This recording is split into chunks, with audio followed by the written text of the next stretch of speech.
আসসালামু আলাইকুম সবাইকে। বরাবরের মতো ম্যাজিক অফ নুরতাতে চলে আসলাম নতুন একটা ব্লগ নিয়ে। আমরা তো রেস্টুরেন্টে পাস্তা খাই, তাই আজকে ভাবলাম বানাবো রেস্টুরেন্ট স্টাইলে হোমমেড পাস্তা।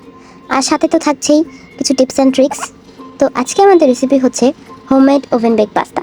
তার জন্য আমরা এখানে একটা কড়াইতে তেল দিয়ে চিকেনের ব্রেস্টের পিসকে একটু লাল লাল করে ভেজে নেব। সাথে দেবো হচ্ছে একটা লেবুর চিল। এতে আমাদের চিকেনের ফ্লেভারটা আরও দ্বিগুণ বেড়ে যাবে।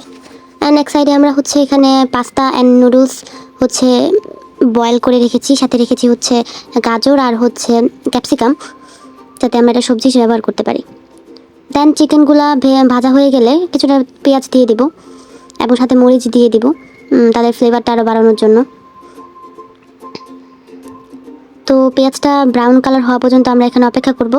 ব্রাউন কালার হলে দেন আমরা এখানে তার বয়েল করে রাখা পাস্তাটা দিয়ে দিব এখানে। দেন এখানে দিয়ে দিব হচ্ছে যে আমাদের নুডলসের মশলা, পাস্তার মশলা যেটা, ওটা দিয়ে দিব অ্যান্ড গোলমরিচের গুঁড়া দিব। দেন এটাকে নেড়ে চেড়ে এটা দেন এখানে দেবো একটু চিনি আর একটু বিট লবণ। আমাদের প্রত্যেকটা রেস্টুরেন্টে হচ্ছে এই চিনি আর বিট লবণটা ইউজ করা হয়। রেস্টুরেন্টের হচ্ছে প্রত্যেকটা চাইনিজ আইটেমে, ফাস্টফুড আইটেমে চিনি আর লবণটা হচ্ছে বিট লবণটা ইউজ করা হয়। এটা হচ্ছে ফ্লেভার দেয় অনেক খাবারে। দেন এখানে হচ্ছে আমি বাটি নিয়ে নিব গোল সাইজের, যাতে এটা আমি ওভেনে বেক করতে পারি। তো ওভেনে বেক করার জন্য আমি এখানে কিছু ডেকোরেশন করে নিচ্ছি। ইয়ামি সস দিয়ে ডেকোরেশন করছি।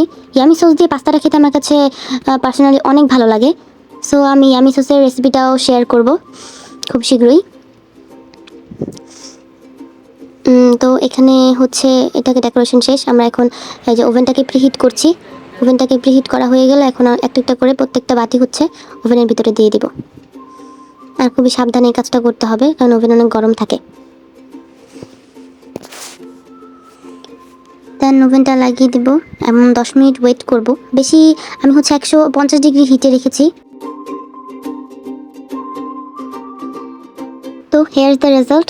দেখতে যেমন লোভনীয় ছিল, খেতে ততটাই দারুণ ছিল। সো এরকম অনেক কুকিং আইডিয়া বা রেসিপি পেতে ম্যাজিক অফ নুরতাদের সাথে থাকুন। সো আজকে এ পর্যন্তই। আসসালামু আলাইকুম। দেখা হবে, কথা হবে অন্য কোনো ভিডিওতে।